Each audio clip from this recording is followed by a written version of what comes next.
Me ha parecido conveniente comenzar esta charla sobre la Divina Misericordia rezando primero, invocando al Espíritu Santo. Como no hay respuesta porque es una charla solo dada por medios digitales, haré yo la oración completa. Ven, Espíritu Santo, llena los corazones de tus fieles y enciende en ellos el fuego de tu amor. Envía tu Espíritu, Señor, y todo será creado, y renovarás la faz de la tierra. Oh Dios, que has ilustrado los corazones de tus fieles con la luz del Espíritu Santo, concédenos ese mismo Espíritu para que sintamos rectamente y gocemos siempre de sus consuelos. Por Jesucristo nuestro Señor. Amén. Muy bien. Pues buenos días, buenas tardes, buenas noches, porque probablemente esto se vea y se escuche en distintos momentos. Me pidió don Raúl una pequeña charla sobre la Divina Misericordia en estos días en que estamos en torno a la fiesta, a la gran fiesta de la Divina Misericordia. Procuraré tratar en el tiempo de que dispongo 4 puntos. El primero, sobre el origen, de dónde arranca esto, para quien no lo conozca. En el segundo, en qué consiste. En el tercero hablaré sobre la finalidad. Y en el cuarto, sobre las prácticas de culto. Son bastante conocidas, pero creo que merece la pena decir algo sobre cada una de ellas, aunque sea poquita cosa. Empezamos con el primer punto. ¿De dónde arranca esto? ¿De dónde procede?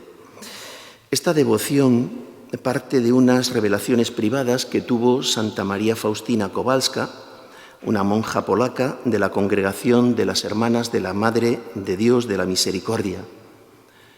Ella vivió entre 1905 y 1938, es decir, 33 años.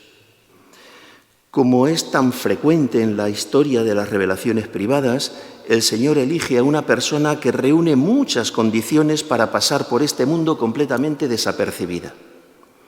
En este caso se trata de una joven nacida en una familia pobre, tenía una salud muy frágil, una instrucción muy rudimentaria, y siendo ya religiosa, tampoco tuvo ningún cargo relevante dentro de su congregación. Es más, a sí misma se tuvo por una persona muy miserable. Y el Señor en estas revelaciones, lo curioso es que le confirmó en esta apreciación suya, en varias ocasiones además. Ella llega a verse como la criatura más miserable de este mundo. En una cita del diario, en el punto 135, dice exactamente: «Soy la más miserable entre los pecadores». En el 440 dice: «No hay alma más miserable que yo». En el 1416, «Mi alma es la más miserable». Y decía que el Señor le confirma en esta apreciación suya. En el punto 881 el Señor le dice: «Eres muy miserable, y a mí me ha agradado realizar la obra de la misericordia precisamente a través de ti, que eres la miseria misma». ¿Quién es esta monja? ¿Quién es esta religiosa? Pues era la tercera de 10 hermanos y a los 14 años comenzó a trabajar como sirvienta para poder mantenerse y para ayudar a su familia. Desde los 7 años sintió la llamada a la vida religiosa. A los 17 les insiste bastante a sus padres para que le den permiso para irse a un convento y ellos no le dan ese permiso, se lo niegan. Tras esa negativa pasan casi 2 años en los que Faustina trata de escapar a esa llamada. Si mis padres no me dejan, pues esto no vendrá de Dios. Y bien, empieza a tratar de vivir honestamente, pero como una chica más de la época. Hasta que un día, en medio de un baile, se le aparece el Señor y se pone junto a ella. Según lo cuenta en su diario, el Señor se le presentó martirizado, leo textualmente, despojado de sus vestiduras, cubierto de heridas, y le dijo lo siguiente: ¿hasta cuándo me harás sufrir? ¿Hasta cuándo me engañarás? Pues bien, a partir de ese momento comienza su respuesta a esa llamada sin saber qué hacer, ni a dónde ir, ni qué pasos dar, ¿no? Ahora bien, tanto el Señor como la Virgen María van dirigiendo sus pasos. Los van dirigiendo literalmente. Ve inmediatamente a Varsovia, sal de la ciudad, pasa la noche en tal aldea, ve a hablar con este sacerdote. Después de varios intentos, es recibida en la que será su congregación hasta su muerte. Si bien después de haber sido aceptada, aún tardó un año en entrar en el convento de esta congregación de las Hermanas de la Misericordia, de la Madre de Dios, en Varsovia.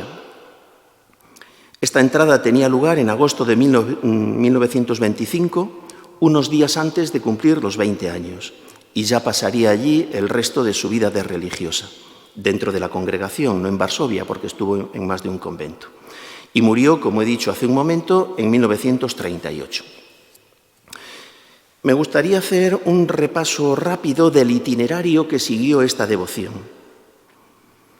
Cuando Santa Faustina muere, a los 33 años, pues en el convento nadie sabía toda la vida interior que ella había tenido fuera de sus directores espirituales y de las superioras del convento, ¿no? ¿Cómo empezó a extenderse esta devoción? Pues los inicios están en la exposición pública que se hace de la imagen que conocemos de Jesús misericordioso, esa imagen que nos acompaña, aunque no es esa exactamente, sino otra que fue pintada en primer lugar. Esta vendría después, posteriormente. La original fue expuesta en 1934 con motivo del Jubileo de la Redención que se había convocado en 1933 con motivo del 1900 aniversario de la Redención. 1933 hacía 1900 años de la muerte de Jesucristo. El Papa Pío XI convoca un año santo, un año jubilar, con motivo de la Redención, un año de la Redención, y con ese motivo es expuesta esa imagen tal como el Señor había pedido. Se expone en un santuario mariano, Ostrabrama, es el nombre, en la capital de Lituania, en Vilna, y a partir de ahí empieza a extenderse esta devoción. Siempre entre el pueblo, siempre entre laicos, aunque siempre, como ocurre en la Iglesia, como es de recibo en la Iglesia, al amparo de algún sacerdote. En 1938 muere Santa Faustina y en 1939, un poquito más de... ella muere el 5 de octubre, pues bien, podemos redondear, un año después se desata la Primera Guerra Mundial, que empieza con la invasión de Hitler de Polonia. Tras la guerra, acaba la guerra, Polonia queda en el bando comunista y se establece un régimen comunista muy duro que dura hasta 1989. Durante este tiempo, aunque Polonia es un país católico, pues la Iglesia vive con las manos muy atadas, muy vigilada, ¿no? Claro, así es imposible poner en marcha un nuevo movimiento espiritual de ningún tipo, ni este de la Divina Misericordia, ni ningún otro. Pues no es poco mantener lo que hay y poder ir saliendo como medianamente se pueda, ¿no? Estando Polonia en plena dictadura comunista, ocurre algo que va a ser decisivo en la historia de la devoción a la Divina Misericordia. Es la convocatoria del Concilio Vaticano II. El Concilio Vaticano II se convoca, creo recordar, hablo de memoria, en 1959 y no comienzan las sesiones hasta 1962. Pues bien, allí acuden obispos de todo el mundo y entre ellos acude un obispo de Cracovia que se llama Carlos Wojtyła. Era entonces obispo auxiliar de Cracovia. Él llega al concilio, se pone en marcha el concilio Durante el tiempo que dura el concilio, él pasará de ser obispo auxiliar a ser nombrado titular de arzobispo de Cracovia. Y en ese tiempo que dura el concilio, hay un momento, no tengo la fecha ni sé decir quién, pero sí, el dato sí que en las fuentes consultadas parece ser bastante cierto. Hay un momento en que un obispo de Estados Unidos se le acerca y le dice: «¿Tú eres el obispo de Cracovia?» «Sí». «Oye, pues tengo muchísimo interés en conocer la vida y los hechos y la obra, si es que parece ser que la hay, de una mística de tu diócesis, una tal Sor Faustina». Y el obispo Wojtyła dice: «No sé de lo que me estás hablando, no tengo ni idea, no sé nada». Sí, empieza a darle detalles. Pero bueno, pues no te preocupes, que cuando llegue a Cracovia yo me voy a enterar y ya podré decirte, ya tendré información. Efectivamente, cuando vuelve a Cracovia, indaga todo esto y ya se entera de qué es lo que hay detrás. Y bien, pues ahí empieza el conocimiento por parte del que luego será Juan Pablo II de esta devoción, de estas revelaciones, de esta monja. ¿Cómo ha llegado la noticia a los Estados Unidos antes que al propio obispo de la diócesis de Santa Faustina? Pues ha llegado a través de muchos polacos que han huido con motivo de la guerra. Al desatarse la Segunda Guerra Mundial, el que puede y tiene medios suficientes se embarca y muchos, a distintos países, muchos van a Estados Unidos.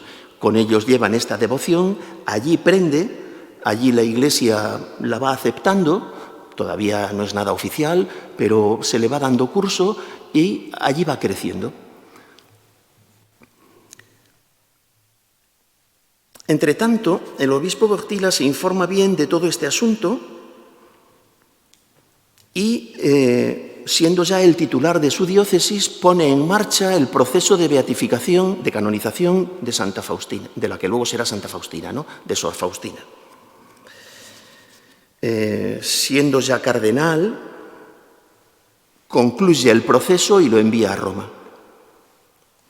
En Roma sigue el curso ordinario en las causas de los santos y es bien conocido, ¿no?, que llega al pontificado el que será Juan Pablo II y recibe ese proceso. De tal manera que en 1993, el proceso que había iniciado el cardenal Wojtyła lo concluye beatificando a la beata Faustina Juan Pablo II. Es decir, la misma persona. El mismo que lo había iniciado en Polonia lo concluye en Roma. Después de la beatificación viene la canonización, que tiene lugar en el año 2000 en el marco del Gran Jubileo. Este es el itinerario de esta devoción. Así ha llegado a la Iglesia. A partir del año 2000 se instituye la fiesta, se le da carta de oficialidad, se incluye el segundo domingo de Pascua en la liturgia, etc., ¿no? En el punto siguiente, que había anunciado que era en qué consiste esta devoción, voy a entrar ya en él, pero antes creo que conviene decir algo sobre dos conceptos que aquí aparecen juntos. Uno es el amor de misericordia. El amor de misericordia, esto no insistiré en ello porque está muy explicado, ¿no?, consiste en que Dios se vuelca especialmente con nosotros, sus hijos, cuando nos ve en estado de precariedad. Cuando nos ve miserables, mezquinos, hundidos, rebozados en nuestra indignidad, sin ningún mérito para ser amados. Este es el amor de misericordia. En el diario de Santa Faustina hay multitud de citas en este sentido. Me gustaría señalar dos como muestra, pero son muchísimas, muchas, ¿no? En el punto 1146 podemos leer estas palabras: que los más grandes pecadores pongan su confianza en mi misericordia. Ellos más que nadie tienen derecho a confiar en el abismo de mi misericordia. Hija mía, escribe sobre mi misericordia para las almas afligidas. Me deleitan las almas que recurren a mi misericordia. A estas almas les concedo gracias por encima de lo que piden. No puedo castigar aún al pecador más grande si él suplica mi compasión, sino que lo justifico en mi insondable e impenetrable misericordia. Escribe: antes de venir como juez justo, abro de par en par la puerta de mi misericordia. No he leído el punto entero, es más largo. En el punto 1182 dice algo muy parecido. Tu miseria no es un obstáculo para mi misericordia. Hija mía, escribe que cuanto más grande es la miseria de un alma, tanto más grande es el derecho que tiene a mi misericordia. E invita a todas las almas a confiar en el inconcebible abismo de mi misericordia, porque deseo salvarlas a todas. En la cruz, la fuente de mi misericordia fue abierta de par en par por la lanza para todas las almas. No he excluido a ninguna. Me parece que estas palabras últimas, no he excluido a ningún alma, dichas por parte del Señor, tienen mucho peso, tanto que merece la pena que sean consideradas. Ninguna. No habla de ningún bautizado, no habla de ningún cristiano católico o no católico, no habla de ningún creyente o no creyente, habla de todas las almas. La fuente de mi misericordia fue abierta de par en par por la lanza de todas las almas. No he excluido a ninguna. Bien, este es el amor de misericordia. El otro concepto que me parece importante para saber situar toda esta devoción es el concepto de devoción, precisamente, ¿no? Dos maneras hay de entender lo que es una devoción. Una es como vocación, como encargo de Dios, como algo a lo que Dios llama a través de los afectos del corazón, a través de nuestra sensibilidad externa e interna. Esta es la devoción que podemos decir subjetiva, personal. Este es el concepto que solemos tener cada uno de nuestras devociones. Yo tengo devoción a tal santo, a tal advocación de la Virgen, etc., ¿no? Ahora, hay otra manera de entender la vocación, que es como descubrimiento de la importancia que algo tiene para mi vida espiritual, algo o alguien. Esta es la devoción objetiva, porque no se basa en los afectos particulares, sino en una realidad que es objetiva y que es necesaria para nuestra vida espiritual. Este concepto objetivo de devoción, esto pertenece al patrimonio común de todos los cristianos católicos. Estas son las devociones de la Iglesia. Y a ellas estamos llamados todos, ¿no? A ver, el amor a la Eucaristía, el amor a la Virgen María, el respeto y el amor y el esmero por la liturgia, el respeto y la obediencia al Papa, el amor al Papa, el amor a la Iglesia, a la oración personal, a la práctica de los sacramentos, esto pertenece a todo fiel bautizado, a todo cristiano católico, por lo que he dicho del Papa, que a algunos quizá no católicos lo del Papa les rechine un poco. Estas devociones generales luego después se particularizan de un modo o de otro, pero nadie se puede sentir excluido de ninguna de ellas. Y si alguien se siente excluido, por ejemplo, del amor a la Eucaristía, que revise su fe. Esto tiene peso. No sé, uno tendrá que ver si tiene que pertenecer o no a la adoración nocturna española, que es un movimiento eucarístico, en nuestro caso, ¿no? A las Marías de los Agrarios, a los turnos de adoración perpetua donde están las capillas instaladas, a la adoración eucarística que hay en su parroquia, en las parroquias en donde se da, que son muchas, o tal vez a ninguna de todas estas cosas. Ahora, no puede prescindir de la devoción objetiva a la Eucaristía. Si la devoción objetiva a la Eucaristía, la presencia real del Señor bajo las especies de pan y de vino, si eso no le dice nada, la fe está fallando. Lo mismo podríamos decir de la Virgen María, lo mismo podríamos decir de la palabra de Dios, de la liturgia, estas cosas y algunas otras que no he dicho, ¿no? Pues bien, esto ocurre con la misericordia divina. No es que la devoción a la misericordia divina es la que tenemos unos cuantos, que somos devotos de ello, porque esa imagen nos ha tocado el corazón. No es eso, no es eso. Es que si excluimos la devoción objetiva a la misericordia divina, nos estamos autoexcluyendo del amor de Dios. ¿No? Sin acudir a la misericordia divina no nos salvaremos. Esto se puede decir de manera categórica. Lo digo mejor, es que es la misericordia divina nuestra única tabla de salvación.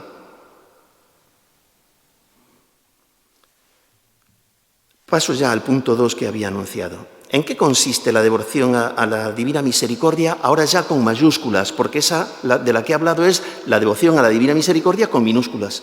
No en este movimiento, no en los distintos movimientos que hay en torno a la espiritualidad de Santa Faustina, sino a la divina misericordia con minúscula. Ahora vamos con la divina misericordia con mayúscula. ¿En qué consiste? En acudir a Dios Padre apelando a su misericordia, poniendo como mediador a Jesucristo, invocando a Dios Padre, invocando en nuestra relación con Dios Padre los méritos adquiridos por Jesucristo en su dolorosa pasión. Los méritos adquiridos por sus tormentos físicos y psicológicos, lo que padeció en Getsemaní, los insultos y salivazos que recibió, los azotes, la corona de espinas, las llagas, el Vía Crucis, su muerte en la cruz, todo esto que acabamos de contemplar y que vamos a poner este broche ahora de la Divina Misericordia en el segundo domingo de Pascua. La petición que se ha acuñado, cuando rezamos la coronilla, por ejemplo, ¿no?, es por su dolorosa pasión. Es decir, por la dolorosa pasión de tu Hijo, Padre, ten misericordia de nosotros y del mundo entero. En eso consiste esta devoción. En acudir a la misericordia de Dios poniendo como mediador a Jesucristo en base a los méritos adquiridos por Él a lo largo de su pasión y de su cruz. ¿Hay alguna condición? Sí las hay. Hay 3 condiciones. La primera es la confianza. La confianza es absolutamente imprescindible para la misericordia, pues la misericordia de Dios no se toma con las manos, no es algo que yo voy y cojo, sino con un recipiente que me tiene que ser dado y con el que yo tengo que colaborar, que es mi confianza. Es lo único que se nos pide. Ven con tu confianza y yo llenaré ese recipiente de mi misericordia. Este modo de hablar de la misericordia como un recipiente es una expresión que en el diario de Santa Faustina se repite hasta 10 veces. Como he hecho antes, pongo una muestra. Dice el Señor en el punto 1485, mi misericordia es más grande que tu miseria y la del mundo entero. ¿Quién ha medido mi bondad? Por ti bajé del cielo a la tierra, por ti dejé clavarme en la cruz. Por ti permití que mi sagrado corazón fuera abierto por una lanza y abrí la fuente de la misericordia para ti. Ven y toma las gracias de esta fuente con el recipiente de la confianza. Jamás rechazaré un corazón arrepentido. Tu miseria se ha hundido en el abismo de mi misericordia. ¿Por qué habrías de disputar conmigo sobre tu miseria? Hazme el favor, dame todas tus penas y toda tu miseria, y yo te colmaré de los tesoros de mis gracias. La segunda condición es la contrición, el arrepentimiento sincero, hecho de corazón. Nos sirve la misma cita.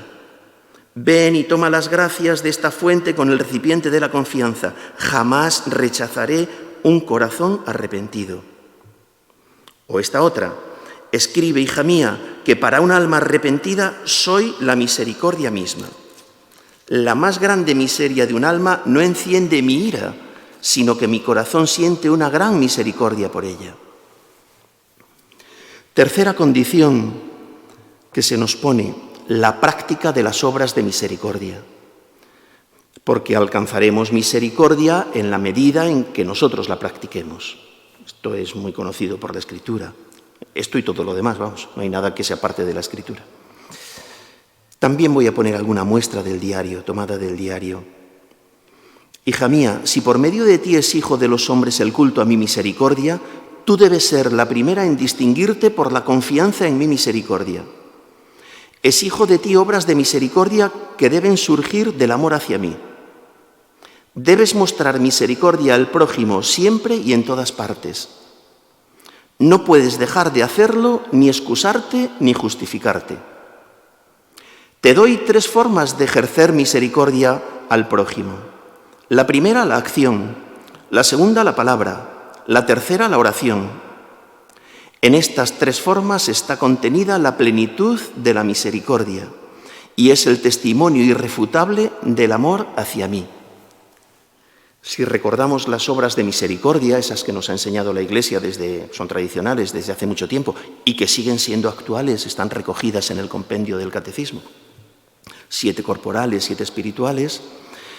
Si las repasamos, veremos que ahí hay obras basadas en la acción, dar de comer al hambriento, por ejemplo.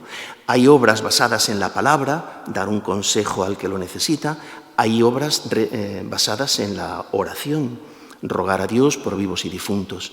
Estas 3 formas, acción, palabra y oración, por ese orden, son las que el Señor le dice a Santa Faustina que no puede dejar de hacer. No que haga las 3, que haga las 3 siempre que pueda, pero al menos una de ellas. El día que no puedas, por la acción, con la palabra. El día que no puedas ni con acción ni con la palabra, al menos con la oración. Punto 3. Finalidad de esta devoción. En mis apuntes lo he titulado con una pregunta. ¿A qué viene esto ahora? Porque lo que estoy diciendo, el mensaje de la misericordia de Dios, es tan antiguo como nuestra fe. Esto no es nada nuevo. Como nuestra fe cristiana y como la fe judía, que son nuestros hermanos mayores. La primera vez que Dios habla de sí mismo, lo hace, siguiendo la Escritura, lo hace en el libro del Éxodo. Lo primero que hace es revelar su nombre a Moisés, allí en la zarza. Y la segunda vez que revela algo sobre sí mismo es un poquito antes de dar las tablas de la ley a Moisés. Moisés le pide ver su rostro y el Señor le dice, no puedes ver mi rostro. Métete en una grieta en la roca, yo pasaré delante de ti y tápate el rostro, porque el rostro no me lo puedes ver. ¿Qué dice Dios cuando pasa? Cuando Moisés está allí tembloroso, metido en la roca, ¿qué le dice? Pues el Señor dice de sí mismo, Yahvé, Yahvé, Dios clemente y misericordioso, lento a la ira y rico en clemencia. Eso está, creo recordar, que es en el capítulo 34 del Éxodo. A partir de ahí, el mensaje de la misericordia se va revelando cada vez con más intensidad, cada vez con más fuerza, cada vez se va haciendo más intenso hasta que llega Jesucristo, donde se nos da la plenitud de la misericordia. Jesucristo es la plenitud de la misericordia del Padre. Él nos da la revelación completa sobre la misericordia. Ya no necesitamos más. Pues bien, la pregunta se cae sola. ¿A qué viene esto ahora? ¿No está ya dado? ¿No lo ha venido explicando la Iglesia a lo largo de 2000 años, de 1900 años, cuando aparecen estas revelaciones? La propia Santa Faustina se lo dice y así está recogido en el diario.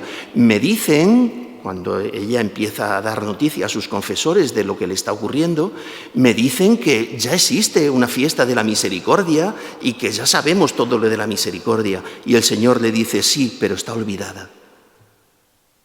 Y yo quiero que esto vuelva otra vez la Iglesia a poner el foco en ello, en mi misericordia. Quienes, por la edad que tenemos, guardamos memoria de cómo se ha ido extendiendo entre nosotros esta devoción, esta pregunta la hemos oído muchas veces. ¿Esto no es una variante del corazón de Jesús? Porque es que se le parece mucho.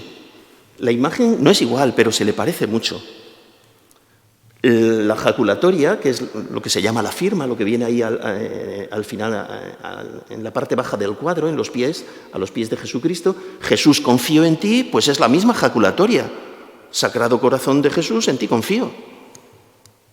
Las promesas son muy parecidas. Es más, El magisterio de los papas ha dicho que no podemos aspirar a más que al corazón de Jesús, a esa devoción. Hay un cardenal en el siglo XIX que se fomenta mucho la devoción al corazón de Jesús. La devoción al corazón de Jesús, según las revelaciones de Santa Margarita María de Alacoque, empieza en el siglo XVII, pero la intensidad tiene lugar en el XIX y también en el XX. Pues hay un cardenal muy conocido, muy célebre en el siglo XIX, el cardenal Louis Pi, francés, que define a la devoción al corazón de Jesús como la quinta esencia del cristianismo. Es decir, no podemos aspirar a más. No podemos aspirar a más que a entrar en comunión con el corazón de Jesús, que nuestro corazón entre en comunión con el corazón de Jesús. Esto no es algo parecido, no es un añadido, no es... ¿A qué viene esto ahora?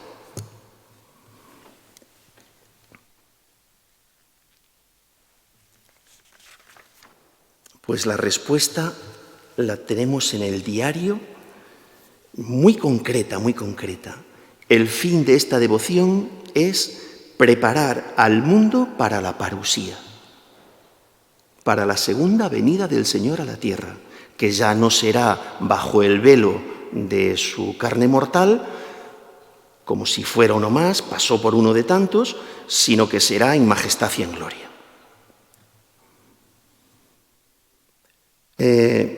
Esto que estoy diciendo, si fuera algo que hubiera que descubrir después de una investigación profunda, hubiera que hacer cábalas y demás, pues podría ponerse en duda.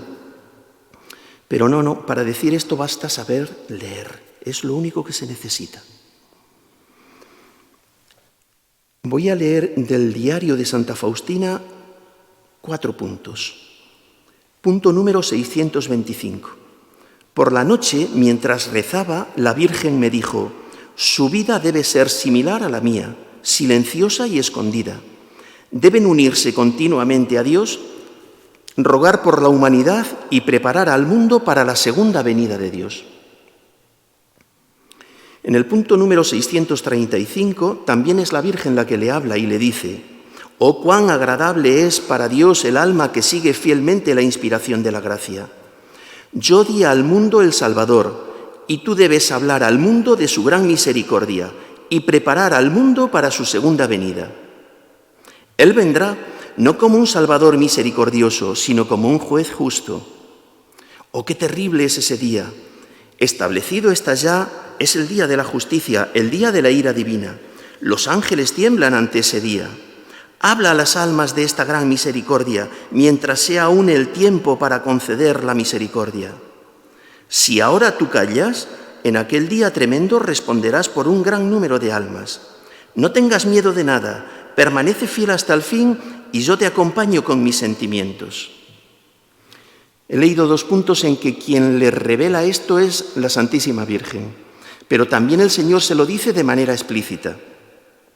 En el punto 429 le dice así, exactamente: prepararás al mundo para mi última venida. Y dice ella: estas palabras me conmovieron profundamente y aunque fingía que no las había oído, no obstante las comprendí bien y no tenía ninguna duda al respecto. Y de hecho ella también dice en el mismo punto que se cogió otro libro de espiritualidad para ocupar su mente y su corazón en otra cosa que no fuera esto que había oído al Señor. Pero el Señor se lo había dicho con toda claridad.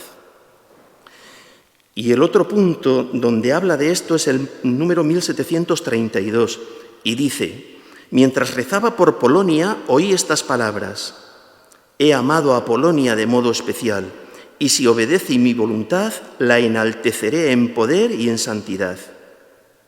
De ella saldrá una chispa que preparará al mundo para mi última venida. He dicho que no hay mucho que investigar, no hay mucho, basta con saber leer, está dicho explícitamente. Lo que no está dicho explícitamente es cuál es esa chispa. Y se ha especulado bastante, esa chispa que saldrá de Polonia. Generalmente los estudiosos de esto vienen a coincidir en que esa chispa tiene nombre y se llama San Juan Pablo II, porque fue, junto con Santa Faustina, el gran apóstol de la misericordia divina. De hecho, San Juan Pablo II, la primera encíclica que escribe nada más llegar al pontificado, inmediatamente es sobre Jesucristo, sobre la persona de Jesucristo, ¿no? Redentor hominis. Y la segunda es la que dedica a la misericordia, apoyándose en muchas de estas cosas, si bien el tratamiento que tiene es teológico.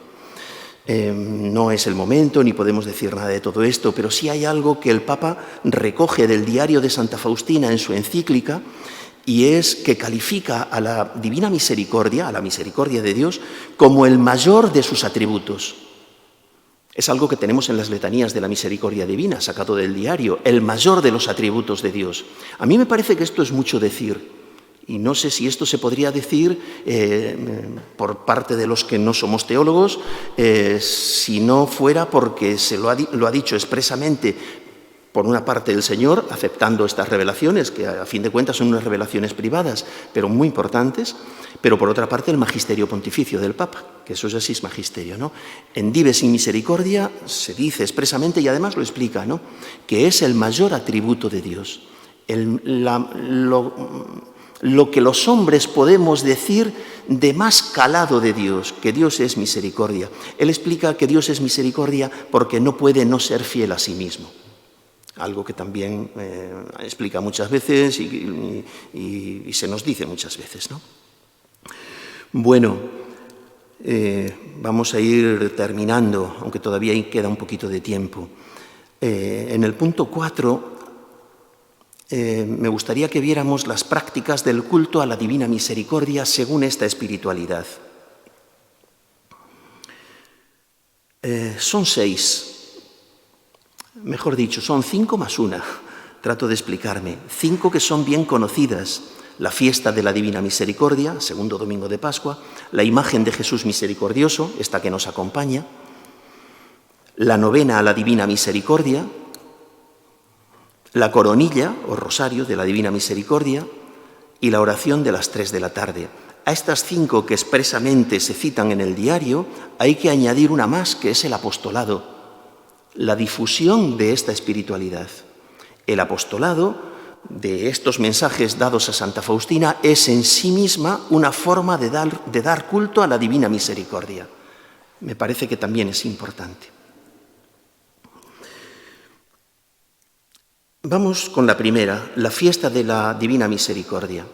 Esta es la principal de estas prácticas de culto. Voy a leer algún punto. Es el segundo domingo de Pascua. La Iglesia tiene concedida indulgencia plenaria para ese día. En la época en que estamos viviendo se nos ha abierto mucho lo de las indulgencias plenarias, ¿no?, con el motivo de la pandemia que padecemos. Por cierto, una de las prácticas es el rezo de la coronilla, el Vía Crucis, el Santo Rosario, la adoración eucarística, quien pueda, etc. Y una de ellas es esta. A diario podemos estar ganando una indulgencia plenaria, siempre cumpliendo las condiciones establecidas por la Iglesia. Bien. Leo el punto 570 del diario. Una vez vi al Señor Jesús con una túnica clara. Eso fue en el invernadero. Escribe lo que te diré, le dice el Señor. Mi deleite es unirme a ti. Espero con gran ansia y añoro este momento en que habitaré sacramentalmente en tu convento.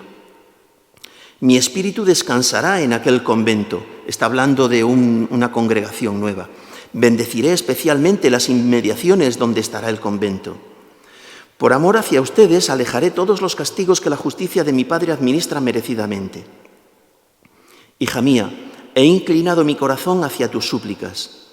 Tu tarea y empeño aquí en la tierra es implorar la misericordia para el mundo entero.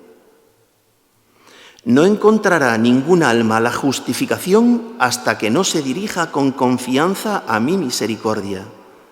Y por eso el primer domingo después de Pascua ha de ser la fiesta de la misericordia. Ese día los sacerdotes han de hablar a las almas sobre mi misericordia infinita. Punto 699. Una vez oí estas palabras: hija mía, habla al mundo entero de la inconcebible misericordia mía.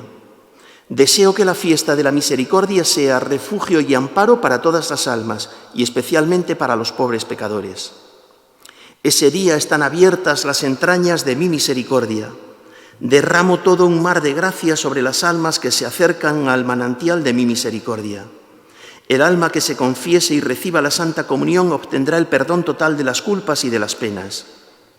En ese día están abiertas todas las compuertas divinas a través de las cuales fluyen las gracias. Que ningún alma tema acercarse a mí, aunque sus pecados sean como escarlata. Mi misericordia es tan grande que en toda la eternidad no la penetrará ningún intelecto humano ni angélico. Todo lo que existe ha salido de las entrañas de mi misericordia. Cada alma respecto a mí meditará mi amor y mi misericordia por toda la eternidad. La fiesta de la misericordia ha salido de mis entrañas. Deseo que se celebre solemnemente el primer domingo después de Pascua. La humanidad no conocerá la paz hasta que no se dirija a la fuente de mi misericordia. Hace unos días el Papa Francisco ha repetido esta cita del diario. La humanidad no conocerá la paz hasta que no se dirija a la fuente de mi misericordia. Me parece que también tiene el peso suficiente como para meditarla. Punto 965. Las almas mueren a pesar de mi amarga pasión. Les ofrezco la última tabla de salvación, es decir, la fiesta de mi misericordia. Si no adoran mi misericordia, morirán para siempre.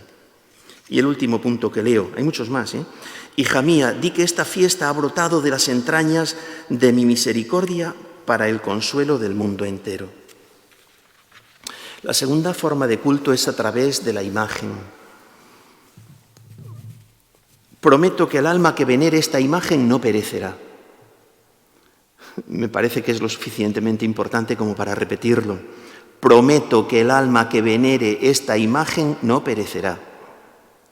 También prometo ya aquí en la tierra la victoria sobre los enemigos y sobre todo a la hora de la muerte. Yo mismo la defenderé como mi gloria. Es el punto número 48 del diario. Punto número 327. Ofrezco a los hombres un recipiente con el que han de venir a la fuente de la misericordia para recoger gracias.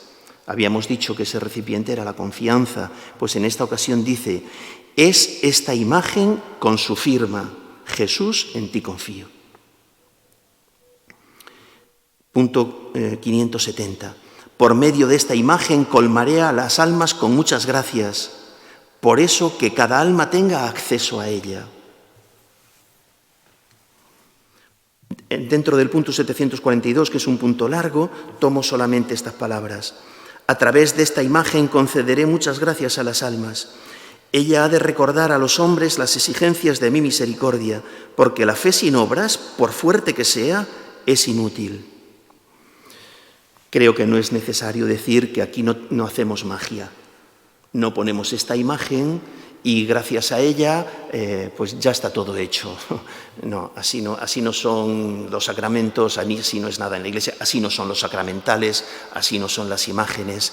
Esto va asociado, hay que entenderlo, en todo el contexto de una vida de gracia, de práctica de las obras de misericordia, de sacramentos, de vida comunitaria en la Iglesia, etc. Ahora bien, conviene saber qué es lo que se ha dicho en estas revelaciones sobre esta imagen, pues porque muchas veces, medio la arrinconamos. Algo sobre la novena. Puede hacerse en todo tiempo, pero especialmente desde el Viernes Santo al sábado de la octava de Pascua. Punto 796. Durante este novenario, se refiere al del Viernes Santo hasta el domingo de Pascua, durante este novenario concederé a las almas toda clase de gracias. Punto 1209. Deseo que durante esos 9 días lleves a las almas a la fuente de mi misericordia para que saquen fuerzas, alivio y toda la gracia que necesiten para afrontar las dificultades de la vida y especialmente en la hora de la muerte.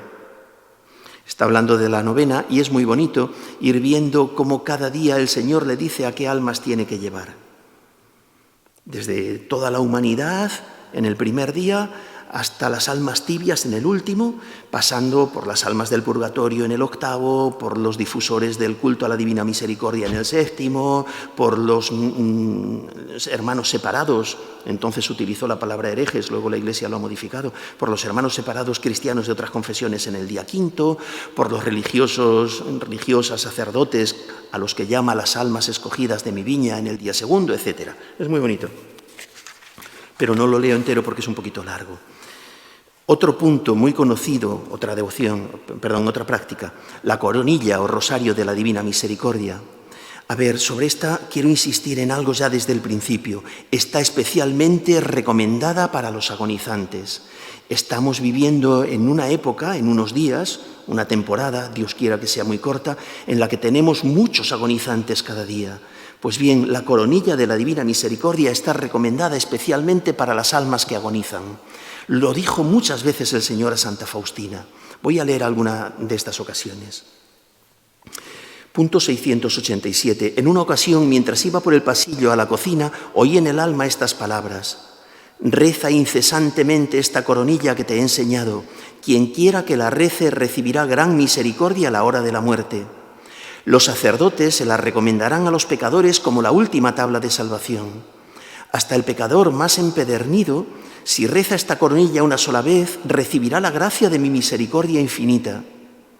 Deseo que el mundo entero conozca mi misericordia. Deseo conceder gracias inimaginables a las almas que confían en mi misericordia. A las almas que recen esta coronilla, mi misericordia las envolverá en la vida y especialmente a la hora de la muerte. Me he saltado de punto, este es el 754. Uno especialmente importante, el 811. Al entrar en mi soledad oí estas palabras.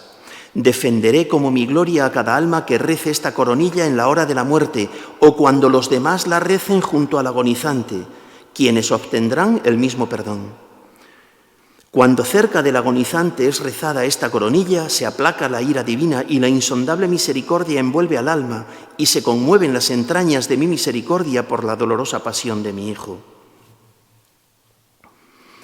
En el punto 834, Santa Faustina siente que tiene que rezar la coronilla por alguien que está necesitado, aunque no sabe quién es y es a distancia. Esta noche sentí en el alma que alguna persona necesitaba mi oración. Enseguida me puse a rezar. De repente conocí interiormente y sentí al Espíritu que me lo pedía. Recé hasta que me sentí tranquila. La coronilla es una gran ayuda para los agonizantes. A menudo rezo la intención que anteriormente conozco dentro de mí. Siempre rezo hasta el momento de sentir en mi alma que la plegaria ha obtenido su efecto. Se da con relativa frecuencia que le mandan a decir que tal persona ha muerto muy en paz y ella ve que ha coincidido con la hora en que ella sintió esa misma paz tras rezar la coronilla, ¿no? Punto 848. Mientras rezaba la coronilla, de repente oí una voz. «Oh, qué gracias más grandes concederé a las almas que recen esta coronilla». Las entrañas de mi misericordia se enternecen por quienes rezan esta coronilla. Anota estas palabras, hija mía, habla al mundo de mi misericordia para que toda la humanidad conozca la infinita misericordia mía. Es una señal de los últimos tiempos. Después de ella vendrá el día de la justicia. Todavía queda tiempo. Que recurran, pues, a la fuente de mi misericordia, se beneficien de la sangre y del agua que brotó para ellos.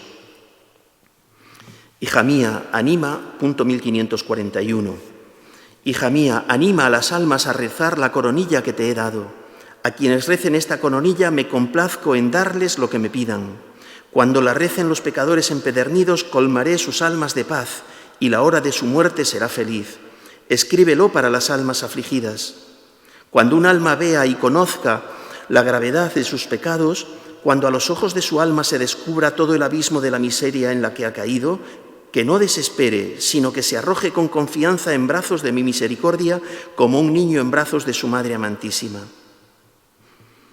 Me complazco particularmente en el alma que confía en mi bondad. Escribe, cuando recen esta coronilla junto a los moribundos, me pondré entre el Padre y el alma agonizante, no como el juez justo, sino como el Salvador misericordioso. Era lo del mediador, Jesucristo, mediador nuestro entre el Padre por los méritos de su pasión que yo comentaba al principio. Bien, la última de las devociones es la oración de las 3 de la tarde. A ver, la devoción de las 3 de la tarde, la hora de las 3 de la tarde, la hora de nona, la hora en que se nos dice que murió Jesús, las Escrituras, es otra de las devociones, la última. Para este momento no hay una oración fija. Digo esto porque muchas personas se confunden con esta hora y no saben muy bien qué es exactamente lo que tienen que rezar.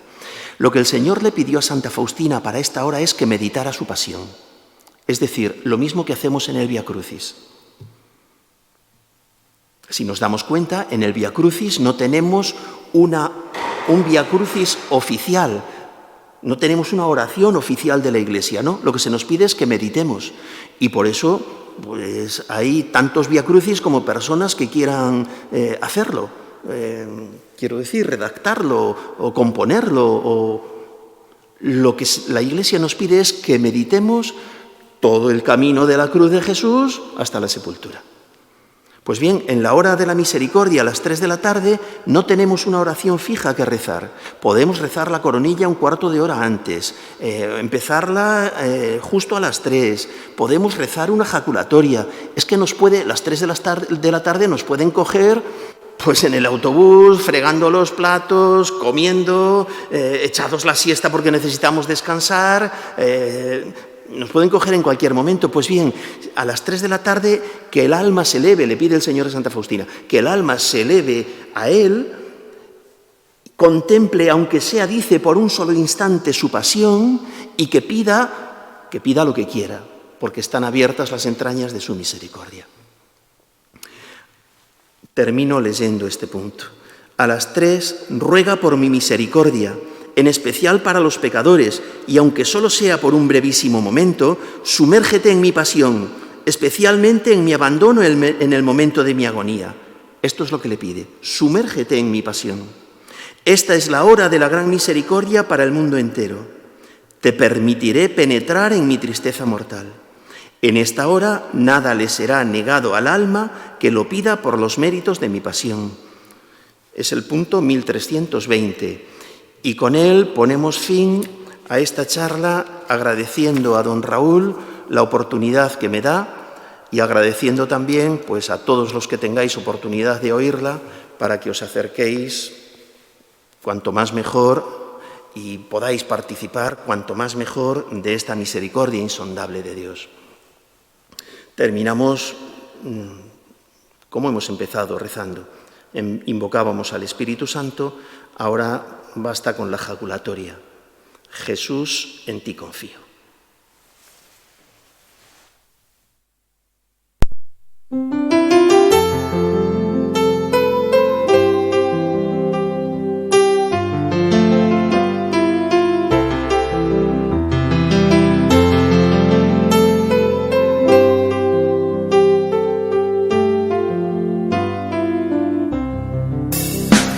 Jesús, en vos confío, Jesús, en vos confío, divina misericordia, en vos confío, en vos confío, en tu divina presencia, Jesús misericordioso.